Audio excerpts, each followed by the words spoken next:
सांख्य दर्शन की 20वीं कक्षा।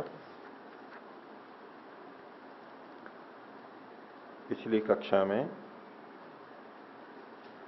31वें सूत्र तक का देखा था। पिछली कक्षा में से किन्हीं को कुछ पूछना हो तो पूछिए। जी स्वामी जी नमस्ते। आचार्य जी, वो संस्कारों के बारे में आपने जो कहा था उसके मुझे थोड़ा सा संशय है कि जैसे संस्कार तो रहते हैं, मनुष्य योनि से पशु योनि में गया तो वहाँ के संस्कार भी आपने ऐसे कहा कि वहाँ उसको मतलब कर्मफल तो मतलब नहीं बनेगा उसका, और संस्कार उसके बनेंगे। तो वो संस्कार क्या मनुष्य योनि में आए तो वहाँ वो संस्कार रहेंगे उसके? जी हाँ, भोगों के जो संस्कार है वहां पर वो संस्कार तो पड़ ही रहे हैं हमारे पे। जैसे बिल्ली चूहे खाती है तो क्या वो संस्कार कैसे क्या इस रूप में नहीं रहेंगे। हाँ। लेकिन वो तो शरीर के लिए है, लेकिन जो खाने पीने भोगने के सुख लेने के भय द्वेष इस रूप में जो भाव हैं संस्कार हैं वो तो रहेंगे। इनको दीजिए। ओम आचार्य जी, 27वें सूत्र का जो प्रसंग है, एक ही अहंकार से विविध इंद्रियों की उत्पत्ति कैसे होती है, परंतु आपने इसमें केवल मन को ही लिया है, बाकी विविध इंद्रियों के विषय में। तो ये 27वां सूत्र था, गुण परिणाम भेदात नानात्वम अवस्थावत। तो इसकी व्याख्या कुछ लोग ऐसे करते हैं, एक अहंकार से 11 इंद्रियां कैसे बनी, उसमें भेद है गुणों के परिमाण में भिन्नता होने से। सत्वर स्तंभ के मात्रा की न्यूनाधिकता होने से ये अलग अलग इंद्रियां बनी, ये व्याख्या की गई है। एक व्याख्या जो मैंने आपको बताई थी वो दूसरी थी, स्वामी ब्रह्ममुनि जी ने वो व्याख्या की है कि मन की ही अवस्थाएं अलग अलग होती हैं, सात्विक राजसिक तामसिक, उसका ये प्रसंग। अब देखिए ऐसी जगहों पर हम कैसे निर्णय करते हैं। तो इससे पीछे वाला सूत्र क्या है, उभयात्मकंच मनः। तो प्रसंग किसका चला है, मन का, अहंकार का नहीं। अहंकार का पीछे आ चुका। अभिमानो अहंकार एकादश पंचम तन्मात्रम तत्कार्यम, उससे 11 चीजें बनती हैं। तो ये प्रसंग पीछे 16वें 17वें सूत्र में आ गया। और कैसे कैसे बनती हैं, तो सात्विकम एकादशकम प्रवर्तते वैकृतात् अहंकारात्, फिर कर्मेंद्रिय, ये पूरा कई सूत्रों के अंदर लगातार आ गया। तो एक तो यहां पर पिछला सूत्र उभयात्मकंच मना है, तो मन से संबंधित ये अगला सूत्र भी है। दूसरा अहंकार का लें तो अहंकार का वर्णन पहले आ चुका है, 2 बात। तीसरी बात, इसमें जो उदाहरण दिया है अवस्थावत, किसी बात को समझाने के लिए जब उदाहरण देते हैं तो उदाहरण से भी तालमेल होना चाहिए। अवस्थावत, ये किसका उदाहरण दिया, शरीर का। शरीर की जैसे भिन्न भिन्न अवस्थाएं होती हैं। कैसे अवस्थाएं, बाल्यावस्था, युवावस्था, वृद्धावस्था, इन्होंने भी ऐसा ही उदाहरण दिया है ना। अवस्थावत को किस ढंग से खोला है,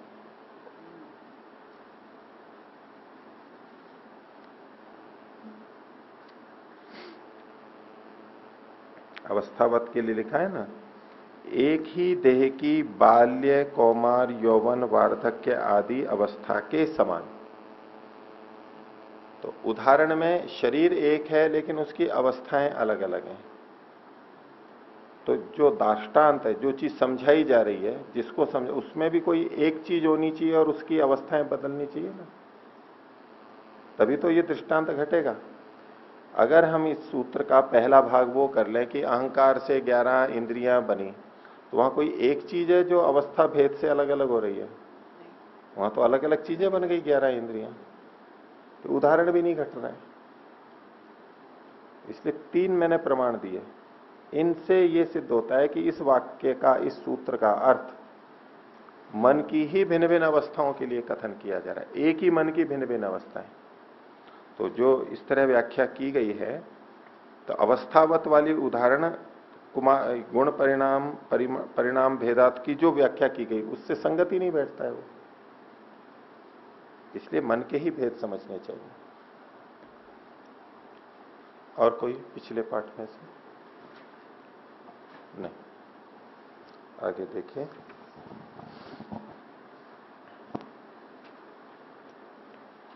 तो इंद्रियों के करणों की वृत्तियों के बारे में, सामान्य वृत्तियों के बारे में 31वें सूत्र में बताया। अब इंद्रियों की वृत्ति के बारे में कुछ और बातें बताई जा रही है, मन की वृत्तियों के बारे में भी बताएंगे। 31वें सूत्र में सामान्यतया करणों की वृत्तियां बताई गई। 32वें सूत्र में इंद्रियों की वृत्तियां बताई जा रही हैं। सूत्र बोलेंगे, क्रमशः अक्रमशश्च इंद्रिय वृत्ति ही। इंद्रियों की वृत्तियां क्रमशः भी होती हैं और अक्रमशः भी होती हैं। क्रमशः मतलब क्रम से, एक विशेष कोई क्रम है, और अक्रमशः बिना क्रम के इंद्रियों की वृत्तियां होती हैं। अब इंद्रियों की वृत्तियां मतलब यहां पर ज्ञानेंद्रियों की वृत्तियां लेंगे मुख्य रूप से। ठीक है। और कर्मेंद्रियों की भी, इंद्रियों की वृत्ति भी लेंगे तो वो भी प्रक्रिया है, उसको भी इसमें समाहित कर सकते हैं। तो पहले ये समझें कि क्रम क्या है और अक्रम क्या है। क्रम का मतलब क्या और अक्रम का मतलब क्या है। अब ज्ञानेंद्रियों की दृष्टि से मैं बात कह रहा हूं।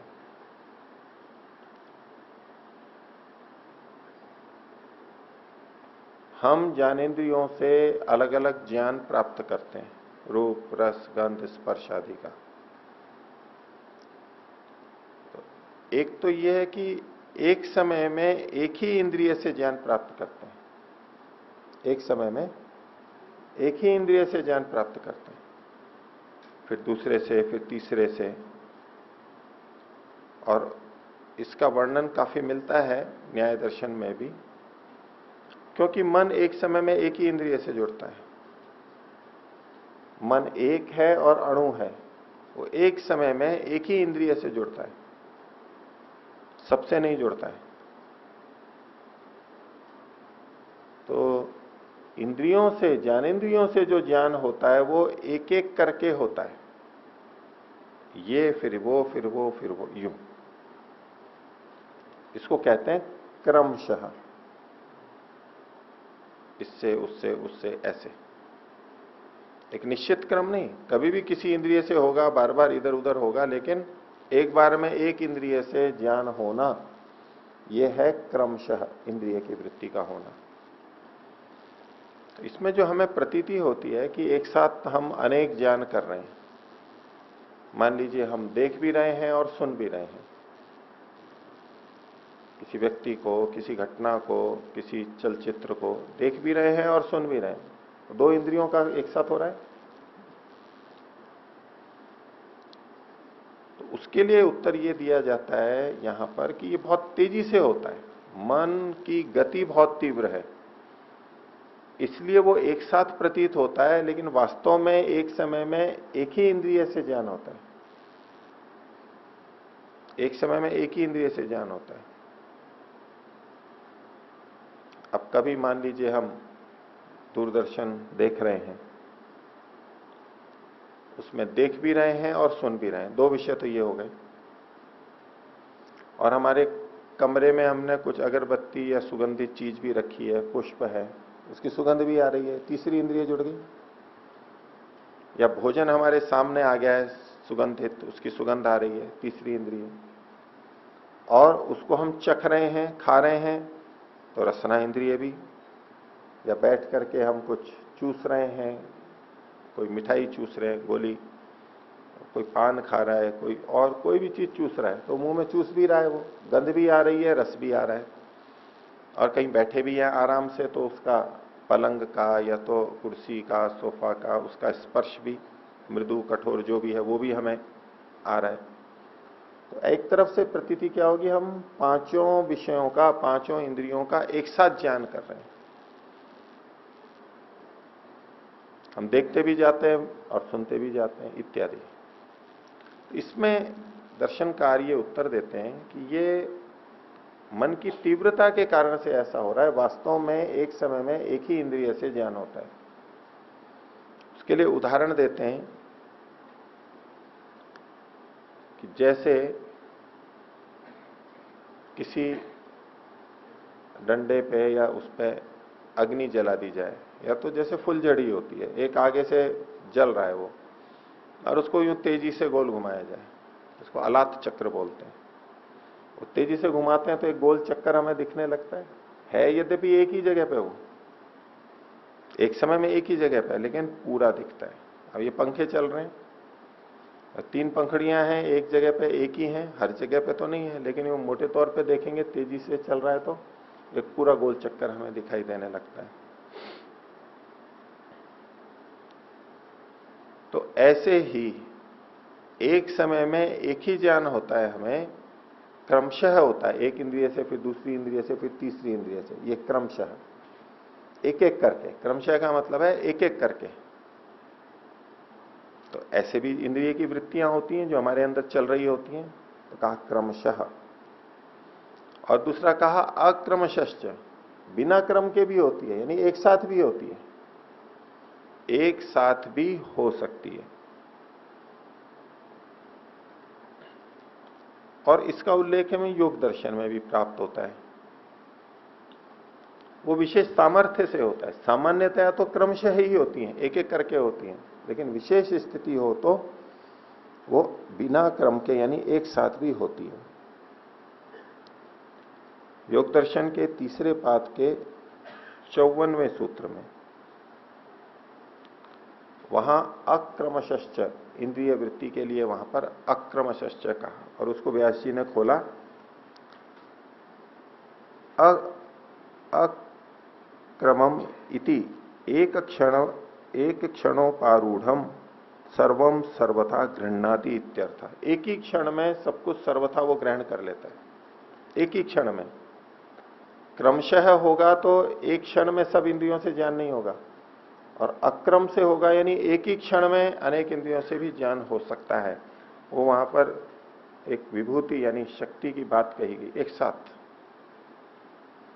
अब यूं सामान्यतः हम एक व्यक्ति की बात सुनते हैं एक समय में, एक ही की भी सुन सकते हैं ना, लेकिन दो दो की भी सुन लेते हैं। कई दो जने लगातार हमारे सामने बोल रहे हो तो थोड़ा तेजी से या एकाग्रता से रखें तो दोनों की बात होगी, सुनेंगे तो क्रमशः ही, कभी इस पे ध्यान कभी उस पे ध्यान, थोड़ा सा इधर सुना उससे पूरे वाक्य का अनुमान कर लिया, इधर सुना ये कर लिया। तो ऐसे दो की भी एक साथ थोड़ा सा ध्यान दें तो कुछ कुछ हम सुन लेते हैं, पता लग जाता है दो बातों को भी एक साथ। वैसे एक समय में एक को ही सुनते हैं, और कईयों की एकाग्रता ऐसी बताई जाती है, कुछ सिद्धियां हो जाती हैं, सामर्थ्य बढ़ जाती है कि एक साथ 5 जने या 10 जने बोल रहे हो तो भी वो सबका ग्रहण कर लेते हैं एक साथ। शब्द तो सारे अंदर जा रहे हैं, शब्द तो हम सुनेंगे तब भी कईयों के एक साथ ही जाएंगे, लेकिन हमारे को बोध नहीं होगा अंदर, वो सब घुल मिल जाएंगे, गड़बड़ हो जाते हैं। जैसे आप लोग कई बार एक साथ बोलने लगते हैं तो कहते एक एक करके, पता नहीं लग पा रहा है। तो इस तरह से कुछ बात बनती है कि क्रमशः अक्रमशश्च इंद्रिय वृत्ति, दोनों तरह से हो सकती है। ये सूत्र का एक अर्थ आपके सामने रखा है। दूसरे ढंग से इसकी व्याख्या रख रहा हूं। इंद्रियों की वृत्तियों का एक क्रम दूसरे ढंग से कि आत्मा बुद्धि से संपर्क करके निश्चय करके मन को प्रेरित करता है। मन फिर इंद्रिय को प्रेरित करता है और फिर हमारी कोई क्रिया होती है। जानते हैं या तो क्रिया करते हैं, और जब क्रिया करते हैं या जानते हैं फिर विपरीत क्या होता है कि पहले वो ज्ञान इंद्रिय पे पहुंचता है, इंद्रिय से मन पे और मन से बुद्धि और आत्मा तक पहुंचता है। ये क्रम हुआ। ठीक है। हम किसी चीज को सुन रहे हैं, जैसे आप सुन रहे हैं अभी, तो आपने आत्मा से आपने प्रेरणा कर रखी है, मन को बुद्धि से निश्चय कर रखा है कि हमें सुनना है, इस सांख्य दर्शन को सुनना है। मन को प्रेरणा कर रखी है, मन ने श्रोतेंद्रिय को प्रेरणा कर रखी है और आप सुन रहे हैं। यह है हमारी प्रेरणा से, हमारे द्वारा, चेतन के द्वारा किया जाने पे हम ये सुन रहे हैं। देखना है तो जब प्रेरणा होगी तब आंख खोल के या उस तरफ मुड़ करके देख लेंगे उस चीज को।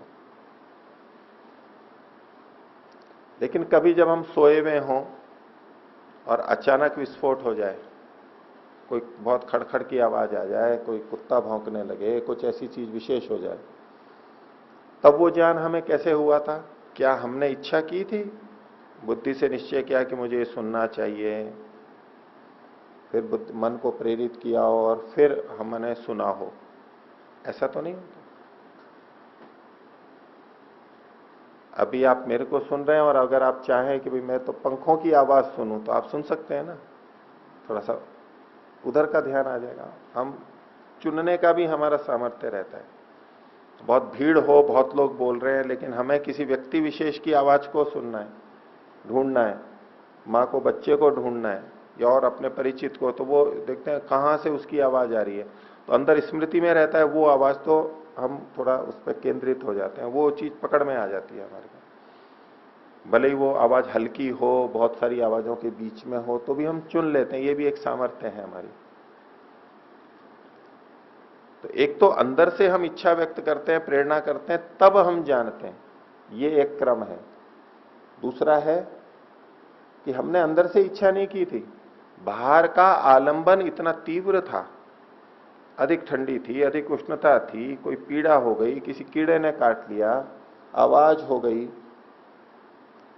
तो सोते हुए हमने कोई प्रेरणा नहीं की थी, लेकिन फिर भी हमारी अचानक आंख खुल जाएगी। तो जो सामान्य क्रम है जानने का, वो ना हो करके बिना क्रम के ये हो जाता है। तो इंद्रिय की वृत्तियां कैसी होती हैं? क्रमशः भी होती हैं और बिना क्रम के भी होती हैं। इस दृष्टि से अभी एक व्याख्या है, और यही बात कर्मेंद्रियों पे लगाएंगे। हाथ पैर को उठाना चलाना हम अपनी इच्छा से करते हैं, लेकिन कभी अचानक कोई गर्म चीज लग जाए, ठंडी चीज लग जाए, तो जो हमें जो एकदम हाथ हटा लेते हैं या एकदम पैर को खींच लेते हैं, ये प्रक्रिया वैसी तो नहीं थी कि हमने बुद्धि से निश्चय करके मन से प्रेरित किया कि भाई अब हमारे, पहले जाना और फिर उसको कहा कि भाई पैर हटाओ, यहां से हाथ हटाओ, बहुत गर्म है या ठंडा है या कांटा है। ऐसा नहीं किया था हमने। हमारे बिना इसके भी संपर्क हुआ, और प्रतिवर्त क्रिया होने से, रिफ्लेक्स एक्शन बोलते हैं, वो शरीर में व्यवस्था तंत्र ऐसा बना हुआ है कि जब कोई ऐसी अचानक चीज आती है जो कि हमारे लिए बहुत महत्वपूर्ण होती है, वो संवेदना, उससे हमें बचना होता है, ध्यान केंद्रित होना होता है, तो बिना हमारे जाने भी, यानी मस्तिष्क तक वो संवेदना नहीं जाती है। और यहां से केवल रीढ़ की हड्डी में कुछ बने हुए हैं, एक तरह से कहो छोटा थोड़ा सा मस्तिष्क भी है रीढ़ की हड्डी में, ये कुछ केंद्र हैं, वहां तक सूचना जाती है, अब बुद्धि तक जाएगी और फिर आएगी तो थोड़ा समय लगेगा।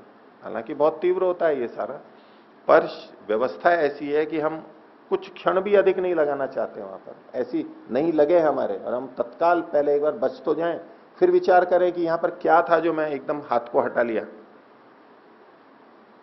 ये प्रतिवर्त क्रिया, रिफ्लेक्स एक्शन जो होता है, ये क्रमशः नहीं होता है जो सामान्यतः हमको ज्ञान होता है, इसको कहते हैं अक्रमशः। तो ये जो इंद्रियों की वृत्तियां हैं, इंद्रियों के व्यापार हैं, चाहे ज्ञानात्मक कहो चाहे कर्मात्मक क्रियात्मक कहो, ये क्रमशः भी होते हैं, क्रमशः अक्रमशश्च इंद्रिय वृत्ति, दोनों ही तरह से होती है। ठीक है, सूत्र की दो ढंग से मैंने व्याख्या की आपके सामने। हो गया? किन्हीं को पूछना है कुछ?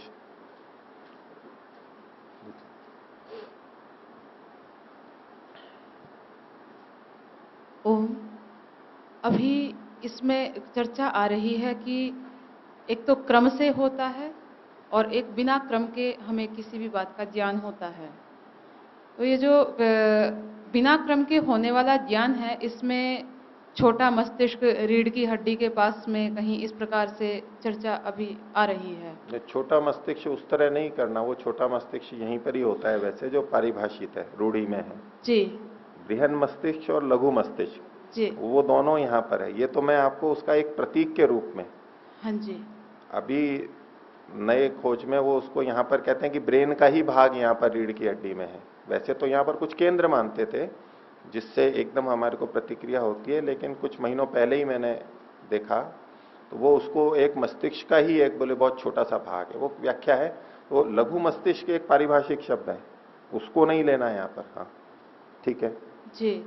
तो इस प्रकार से मानना अधिक संगत है, जैसे अभी हम उसमें कथन के पश्चात भी कहीं ना कहीं संशोधन की आवश्यकता समझ रहे हैं, या जो सहज प्रक्रिया है उसी में गति का बढ़ जाना हो जाता है कि एकदम से एक तो हम किसी भी बात को सहजता पूर्वक विचार करके तब करते हैं, और एक उसी स्थिति में एकदम तीव्र वेग से करते हैं हम। तो वहीं एक ही स्थान पर मानने में क्या बाधा आ रही है? हमें अलग से मस्तिष्क की कल्पना करने की, या इस तरह कल्पना नहीं है ये।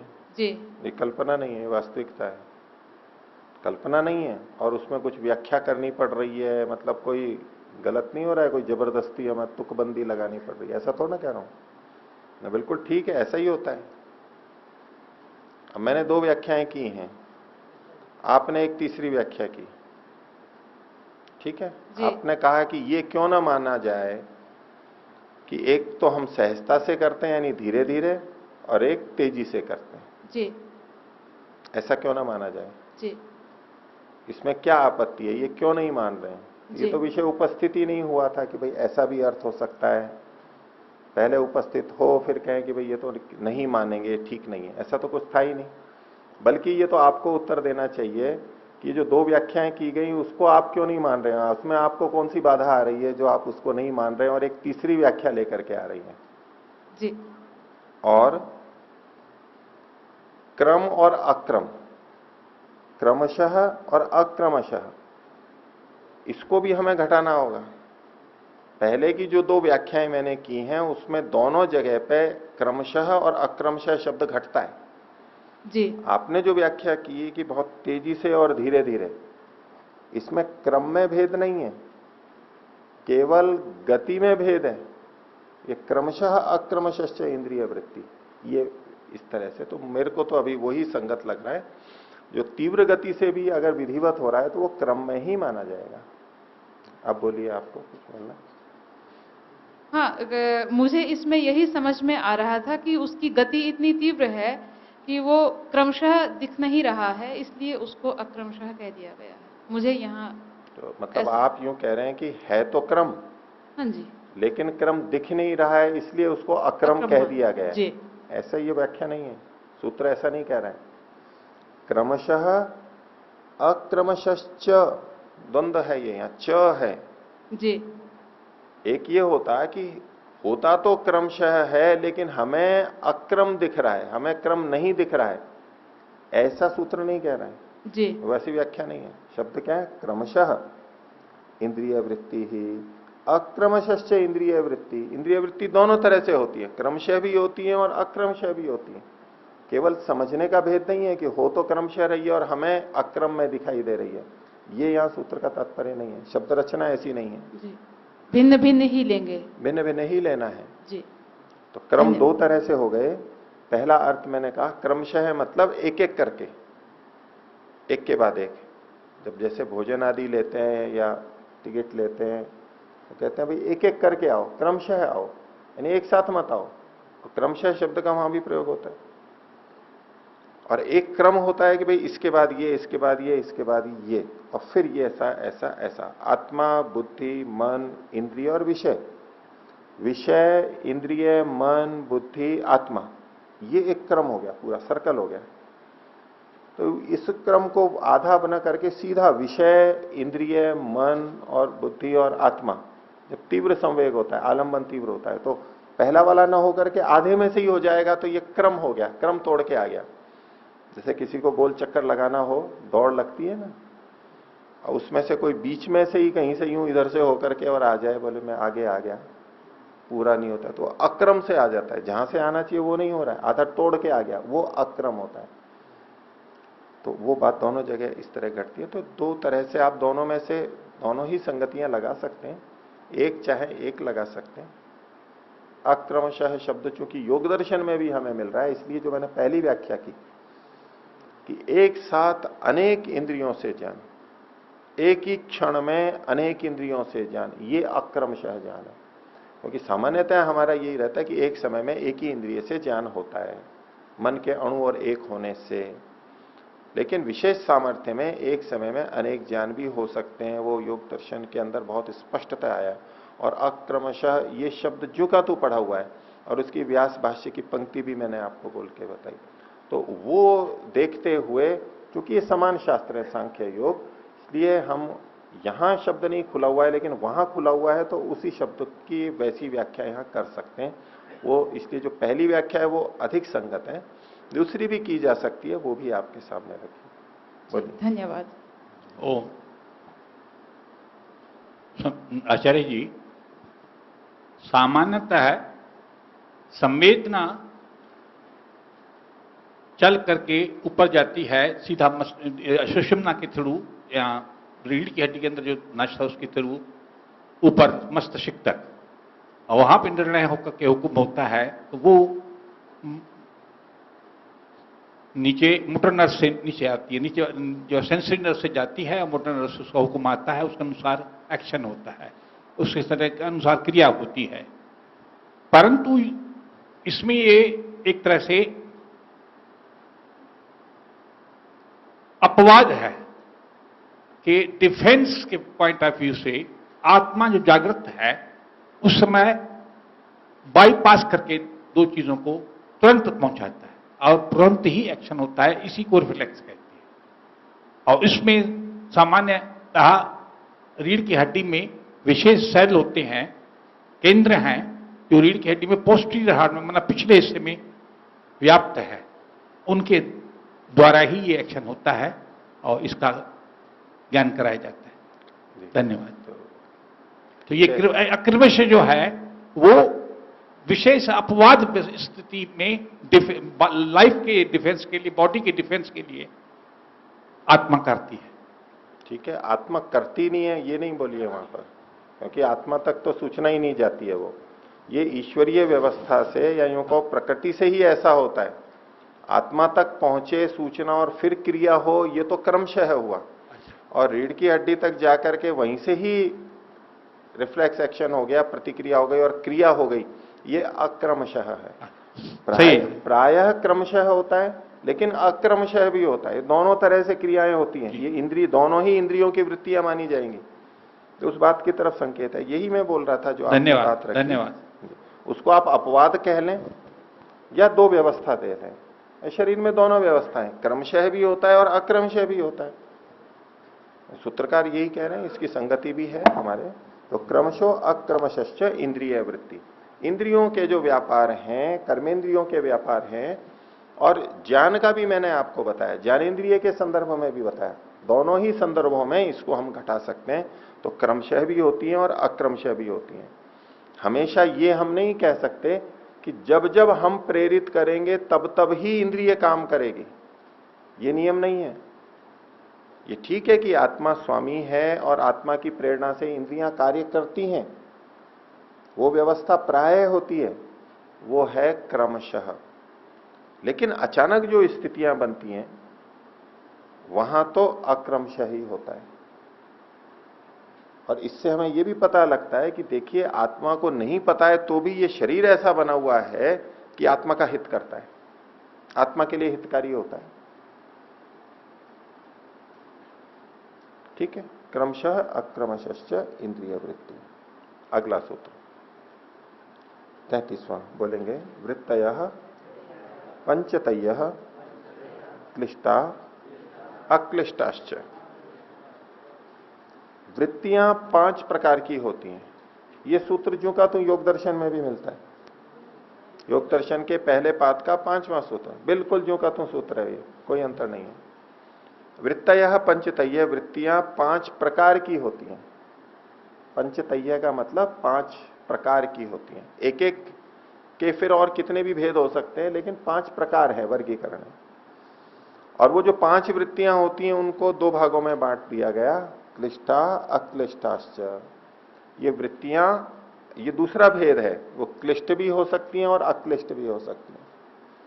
क्लिष्ट का मतलब है मुक्ति की तरफ ले जाने वाली नहीं, क्लिष्ट का मतलब है मुक्ति से दूर करने वाली, जो बंधन का कारण बनती है हमारे, जिनसे कर्माशय बनता है, वो क्लिष्ट वृत्तियां हैं।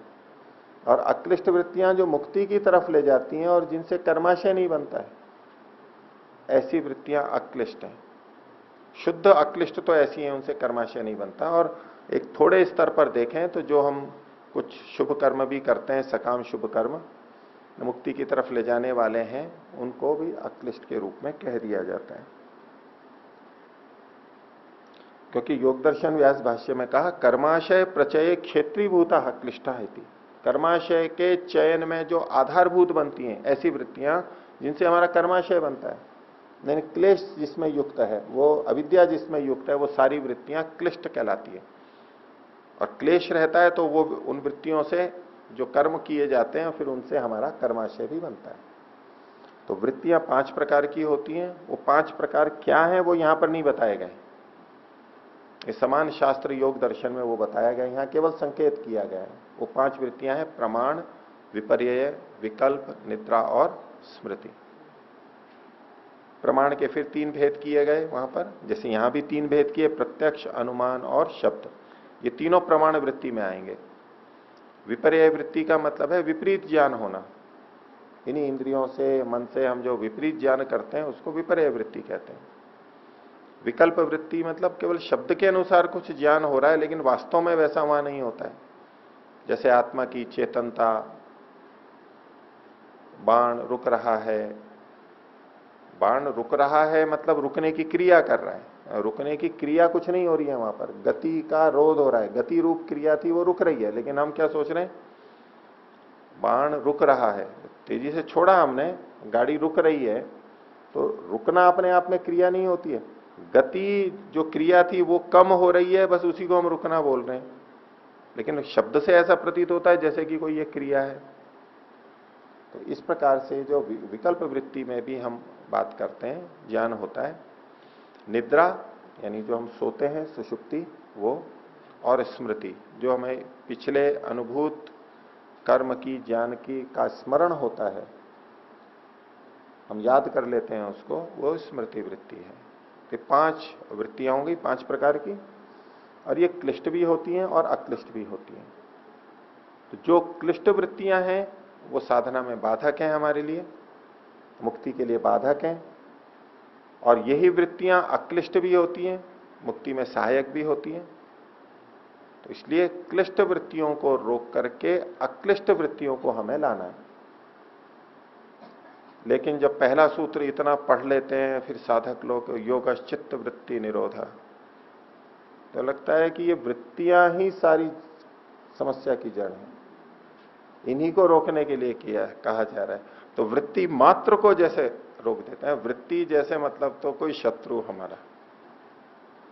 वृत्तियां क्या है, शत्रु है। साधक को तो शत्रु लगेंगे, वृत्तियां वृत्तियां वृत्तियां उठ रही हैं, वृत्तियों को रोको। वृत्तियां तो अक्लिष्ट भी होती हैं, योग दर्शन खुद कहता है, ये सूत्र, ये सांख्य कह रहा है, क्लिष्टा अक्लिष्टाश्च। तो वृत्तियों को अक्लिष्ट रूप में रखना है। हम जो अच्छा ज्ञान प्राप्त करते हैं, अच्छी बात करते हैं, ईश्वर का चिंतन करते हैं, ये सब वृत्तियां ही तो हैं। ईश्वर का ओम का नाम बोलते हैं, गायत्री मंत्र बोलते हैं, प्रार्थना करते हैं, ईश्वर की स्तुति करते हैं, ये क्या है, वृत्तियां ही तो हैं ये सारी की सारी। तो कई जने जो वृत्तियों पे ही बस केंद्रित रहते हैं, भाई योग चित्त वृत्ति निरोध है, बस पूरा योग दर्शन पढ़ लिया उन्होंने तो इसी सूत्र से। योग है क्या, योग चित्त वृत्ति अब बस पूरा योग दर्शन आ गया, योग को पूरा समझ लिया। योग सीखने जाते हैं और बताते हैं और कहा भी योग किसे कहते हैं, योग चित्त वृत्ति निरोध है, बस समझ में आ गया पूरा योग।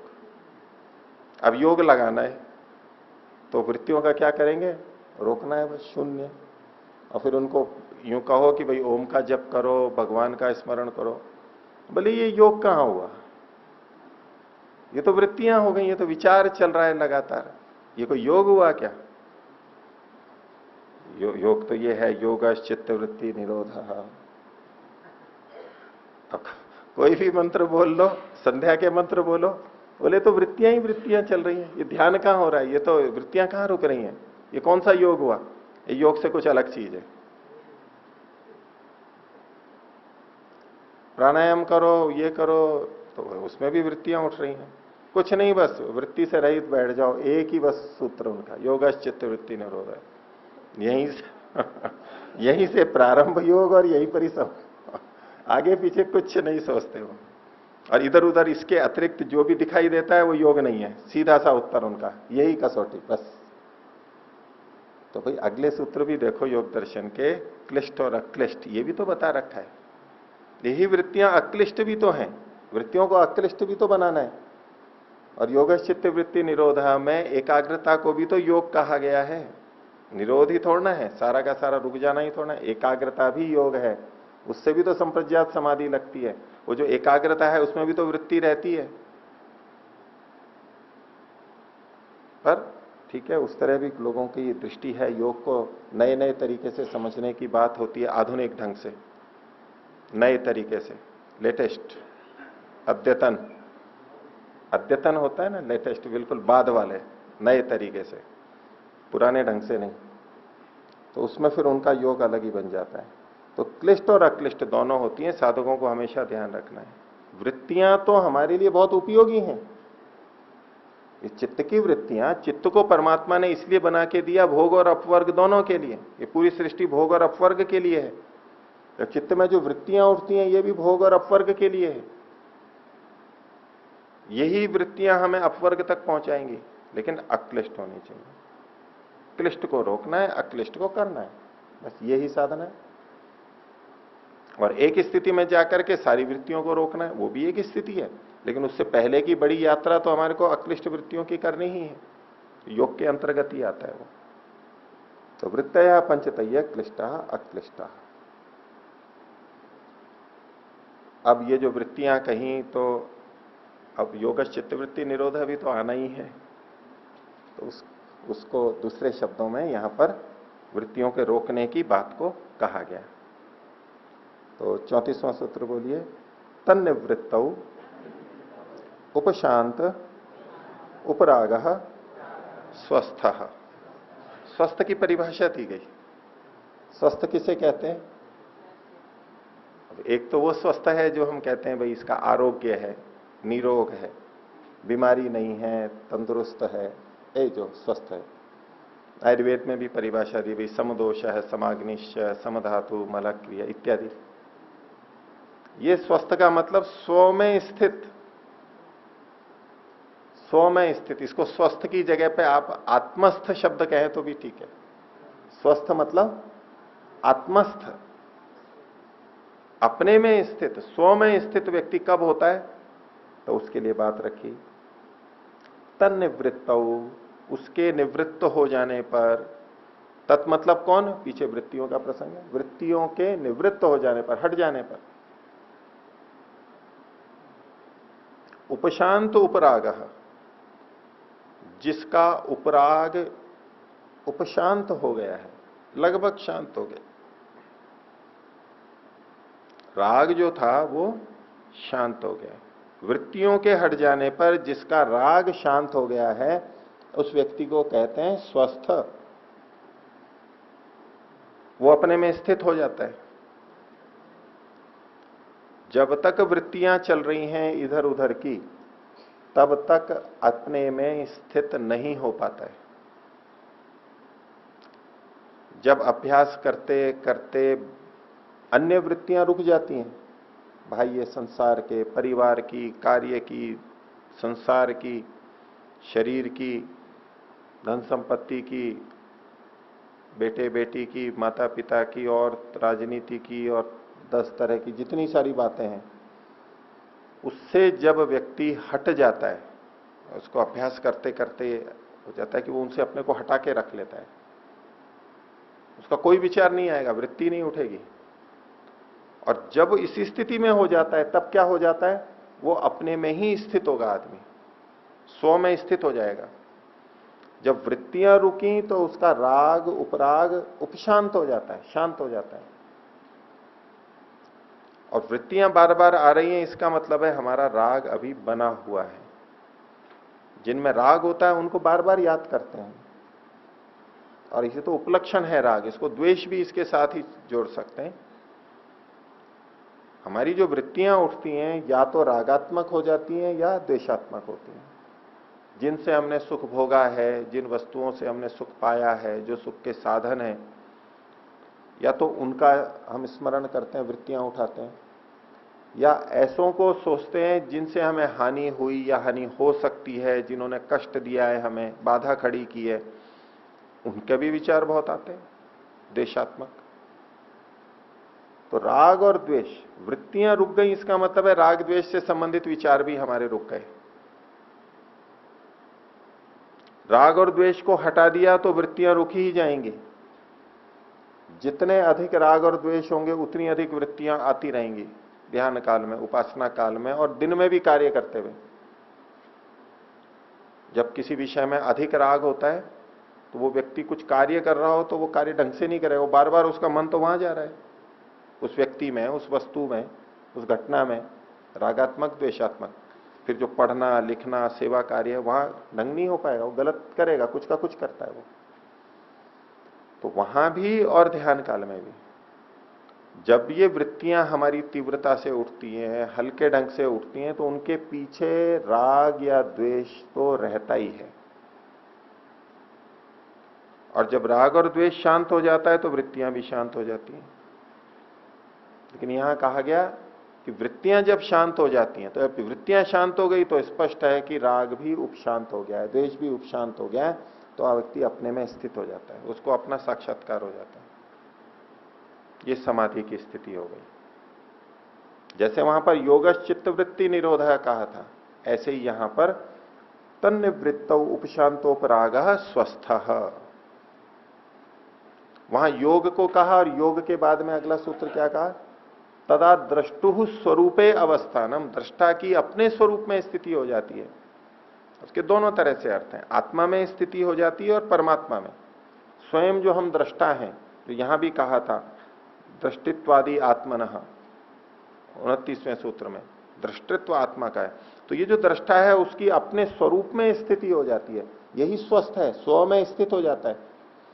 वहां भी योगश चित्तवृत्ति निरोध तदा दृष्टु स्वरूपे अवस्थानम।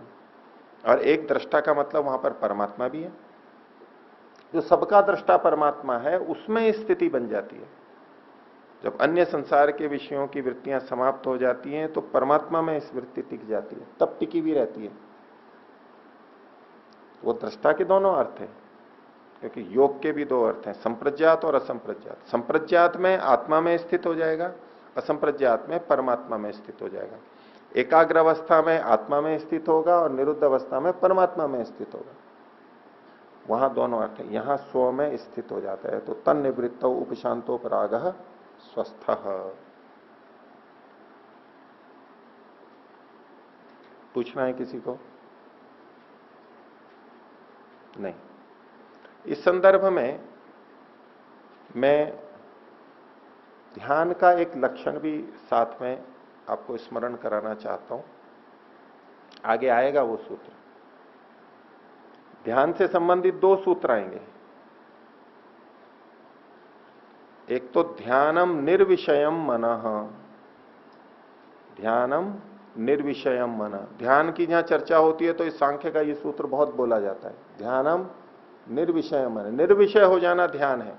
जैसे वो योगश चित्तवृत्ति निरोध था, तो ध्यानम निर्विषयम मनः, विषय से रहित हो जाना। इसलिए कुछ भी चिंतन करना तो वो ध्यान नहीं कहते हैं उसको, बोलो सांख्य का सूत्र पकड़ लिया।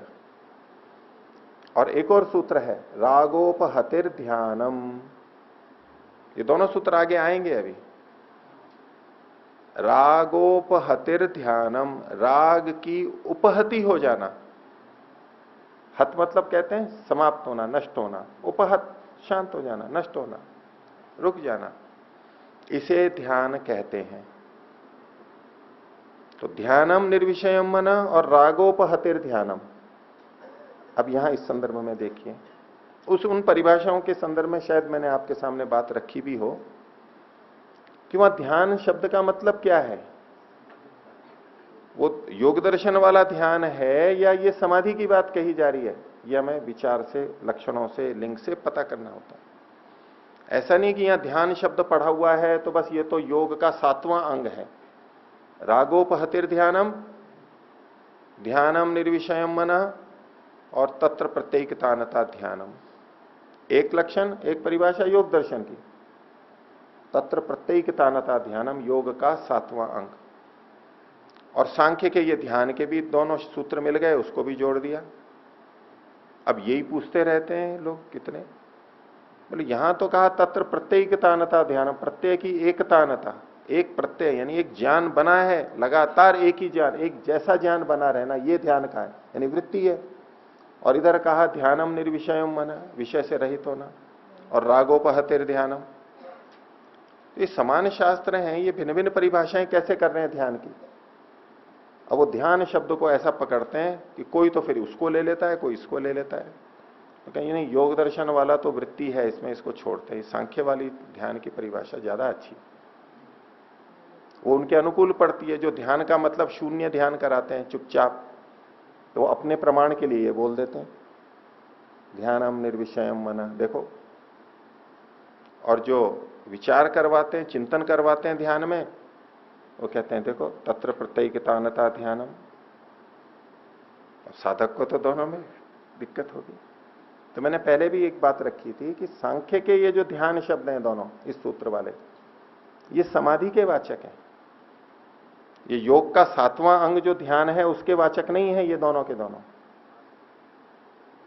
अभी प्रसंग में मैं आपको बताऊंगा अभी कैसे ये निर्णय किया जाता है, नहीं तो आपको इस विषय में बहुत भ्रांतियां मिलेंगी, लोग कुछ का कुछ बोलते हुए मिलेंगे। अगर आप क्रम को ध्यान रखेंगे, ये क्या कहा जा रहा है, किस स्थिति में कहा जा रहा है, तो आपको भी लगेगा नहीं ये ध्यान मतलब समाधि है। और उसकी पुष्टि के लिए मैंने योग दर्शन का भी प्रमाण दिया था, चौथे पाद का, जन्म औषधि मंत्र तप समाधि जा सिद्ध है, ये समाधि शब्द आया। और फिर आगे सूत्र आया तत्र ध्यानजम अनाशयम, ध्यानजन्य जो सिद्धियां होती है वो आशय से रहित होती हैं, अविद्या से रहित होती हैं। तो ये जो ध्यान शब्द आया ये समाधि के लिए ही ध्यान शब्द आया वहां पर, और कोई अर्थ निकल ही नहीं सकता है। तो स्वयं योग दर्शन में भी ध्यान शब्द समाधि के लिए भी आता है, यद्यपि ध्यान शब्द अलग भी है, तो उससे भी पुष्टि होती है। और वैसे भी यहां जो संगति देखेंगे, योग दर्शन वाली संगति न भी मिलती तो भी इससे भी यही होता है कि यहां तो ये जो लक्षण बताया जा रहा है ये तो अंतिम अवस्था का बताया जा रहा है, ये समाधि का बताया जा रहा है। अपने में जो स्थित होता है, स्वस्थ होता है, कब होता है आत्मा का साक्षात्कार योग दर्शन की दृष्टि से, ध्यान में होता है या समाधि में होता है? समाधि में होता है। अब ये जो लक्षण बताया गया, तन निवृत्तो उपशांतोपराग, स्वस्थ अपने में स्थित हो गया, अपना साक्षात्कार कर रहा है, तो योग दर्शन की समाधि का ही तो लक्षण घट रहा है। अब यहां शब्द पे नहीं जाएंगे, लक्षण से पता लग रहा है कि अपने में स्थित हो गया, इसका मतलब ये तो समाधि ही है। अर्थ का निश्चय, संगति लगाने का एक तरीका होता है, यही अर्थ हो सकता है, दूसरा नहीं हो सकता है। अब इसको रागोपहतिर ध्यानम में से देखिए, वहां क्या कहता है, राग की उपहति को ध्यान कहते हैं। ध्यान शब्द को अभी हटा लीजिए, राग की उपहति, राग शब्द है और उपहत शब्द है। और यहां क्या पड़ा हुआ है, उपशांतोपराग, उपशांत और उपराग, उपराग जिसका उपशांत हो गया है। अब वहां पर राग के आगे उप नहीं लिखा हुआ है, लेकिन राग का उपहति तो लिखा हुआ है। यहां पर उपशांत लिखा हुआ है, वहां उपहत लिखा हुआ है, एक ही मतलब है दोनों का। उपहत होना, उपशांत होना। तो ये जो है उपशांतोपराग स्वस्थ, ये समाधि की स्थिति है। और इसलिए रागोपहतिर ध्यानम में जो रागोपहति है वो इससे बिल्कुल मिल रहा है, उसी बात को कह रहे हैं, शब्द का थोड़ा भेद है। इसलिए वहां भी जो ध्यान शब्द है वो समाधि के लिए आया है।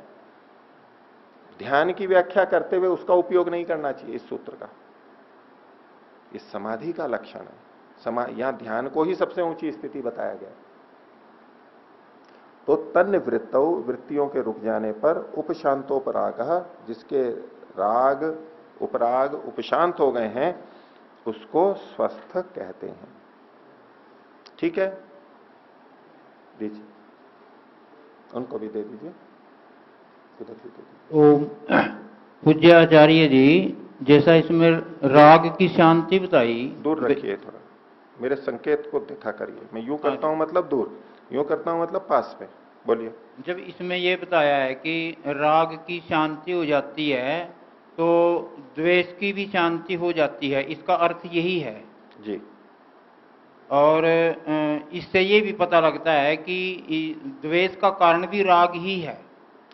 केवल ऐसा नहीं कहना चाहिए, द्वेष भी स्वतंत्र उठ सकता है और पीछे राग भी कारण है, और राग है तो द्वेष भी कारण है, दोनों एक दूसरे के पीछे जुड़े हुए रहते हैं। ठीक। केवल ये नहीं कह सकते कि द्वेष हुआ है तो राग ही कारण है, यानी राग मूल कारण है, या कोई कहे द्वेष ही मूल कारण है। दोनों ही रहते हैं, दोनों अलग अलग स्वतंत्र भाव हैं, और एक रहता है तो दूसरा भी उसके विपरीत में रहेगा। ये घुला मिला रहता ही है। प्रकट रूप में एक रहता है, दूसरा छुपे हुए में रहता है। जैसे सिक्के के दो पहलू होते हैं, तो एक पहलू ऊपर है तो दूसरा छुपा हुआ है तो है नीचे, दूसरा है तो पहले वाला छुपा हुआ है साथ में। बोलो।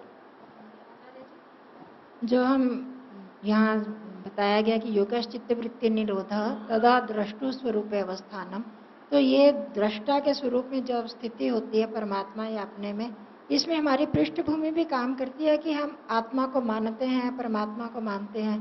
क्योंकि बौद्धों में भी ये जो ध्यान सिखाया जाता है तो वो बौद्ध लोग भी वृत्ति का निरोध करवाते हैं, पर वो ना आत्मा को मानते हैं ना परमात्मा को, मतलब उनकी अवस्थिति नहीं हो पाती। फिर परमात्मा में क्या शंका होती है? वैसे तो वो उस तरह से वृत्ति निरोध कराते नहीं, उनके उसमें तो सब क्षणिक है, और उसमें वो जो विपश्यना करते हैं या और भी ध्यान कराते हैं, श्वास पे केंद्रित करते हैं, शरीर की संवेदनाओं पे केंद्रित करवाते हैं, और उससे तटस्थ रहने का भाव बनाते हैं। ठीक है, पहले आनापान सती करवाते हैं, यानी श्वास प्रश्वास कराते हैं, वो एक तरह से धारणा है, थोड़ा ध्यान कह लीजिए, धारणा है। फिर शरीर की संवेदनाओं पे केंद्रित करवाते हैं, कहीं भी शरीर में कोई संवेदना हो रही हो उसी पे केंद्रित रखते हैं। ठीक है, तो ये सारी वृत्तियां ही हैं। चाहे श्वास पे केंद्रित रखें हम अपने को, और उसके बाद में जब विपश्यना के रूप में संवेदनाओं को देखें, तो भी ये सारी वृत्तियां ही हैं, वृत्तियों से हटे नहीं हैं, ये विचार हैं, ये भी संवेदना है। इसको धारणा और ध्यान तक, बस यहीं तक ही रखते हैं। कुछ प्रत्याहार इस रूप में कि हम बाहर के विषयों से हटके यहां केंद्रित हो जाते हैं, पर उसके बाद शरीर से पृथकता। लेकिन आत्मा को वो मानते तो हैं, लेकिन उसको भी क्षणिक मानते हैं, उसको कभी विज्ञान के रूप में मानते हैं या शून्य के रूप में भी मानते हैं, वो उनमें भी भिन्न भिन्न मान्यताएं हैं। तो वैसे जो भी वृत्ति निरोध करेगा वो एक ऐसी स्थिति में जाकर के बैठेगा अंदर कि वो लगेगा ये मैं अपने पे केंद्रित हूं। वो जो अनुभूति होगी, अब कोई विषय नहीं रहेगा, न शरीर, न और बाहर का, न कोई काल का वेद ज्ञान, न स्थान का ज्ञान, सबसे पृथक एक बस अपने पे जाके टिक जाता है, वो टिकेगा ही। ये तो यहां तक तो आत्मा का है। लेकिन इसके बाद में कई जने इसी को अंतिम स्थिति मानते हैं कि बस अपने तक पहुंच गए, अब तो और का है, परमात्मा तो कुछ दिखाई नहीं दे रहा, वहां पर कुछ ज्ञात नहीं हो रहा, केवल अपने पे जाके तो केंद्रित हो गए, इस संसार से हटे तो अपने पे केंद्रित हो गए, बस ये अंतिम स्थिति आ गई। और इसी को फिर कई लोग वो अद्वैत के रूप में बोलते हैं, कोई भेद ही नहीं है, बस मैं ही हूं और कोई है ही नहीं। लेकिन ये संप्रज्ञात तक की स्थिति है। अब इस स्थिति में पहुंच करके भी ततः परम पुरुष ख्यातेर गुण वैतृष्ण्यम, ये जो परवैराग्य प्रारंभ होता है, ये अगली स्थिति है कि आत्मा का साक्षात्कार करके और अब पुरुष ख्याति करके और गुणों से वितृष्णा जब हो जाती है, अब ये परवैराग्य यहां से प्रारंभ होता है और अब ईश्वर की कृपा से ईश्वर का साक्षात्कार होता है, वो हम नहीं कर पाते आगे होकर के, ईश्वर की कृपा से होता है। ये आगे की स्थिति है।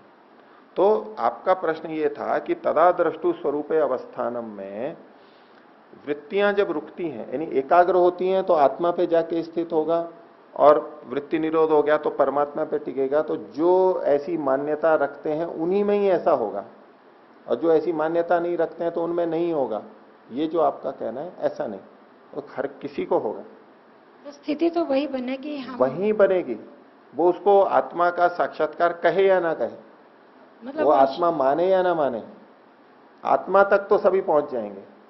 अब उसके बाद में जिसने ईश्वर को स्वीकार नहीं किया वो अपनी उस स्थिति में पहुंच ही नहीं पाता है। अब उसको इन पुण्यों के कारण से, पवित्रता के कारण से आगे फिर ऐसा जन्म मिलेगा, ऐसा संपर्क होगा, और वो ईश्वर के निकट में आएगा, जानेगा, और फिर उसको ईश्वर का भी साक्षात्कार हो सकता है। और इस जन्म में भी हो सकता है, अगर वो उसको समझ बन जाती है, अंदर अविद्या हटनी चाहिए, पर वैराग्य होना चाहिए, तो ईश्वर अपना आनंद उसको दे देगा। इसका केवल मान्यता से संपर्क नहीं है, ये तो तथ्य है, ऐसा ही होने वाला है। यहाँ जो स्थिति तो सबकी एक सी ही बननी चाहिए। एक से ही बनेगी, एक से ही बनेगी। हो गया? बोलिए। आचार्य जी, इसमें स्वस्थ शब्द है, इसकी जगह स्वस्थित नहीं होना चाहिए। दोनों का एक ही अर्थ है। स्वस्थ से तो ऐसा लगता है जैसे कि किसी स्वस्थ अस्वस्थ की बात आ रही है। ये तो चूंकि हम स्वस्थ शब्द का वही अर्थ लेते हैं, ठीक है, निरोग है, बीमार रहित है जी, दृढ़ है, बलवान है जी, ये जो हम अर्थ लेते हैं। जी, तो चूंकि हमारा स्वस्थ शब्द के साथ यही अर्थ जुड़ा हुआ है, इसलिए मन वहीं वहीं जा रहा है। जी, लेकिन भाषा ये बहुत पुरानी है।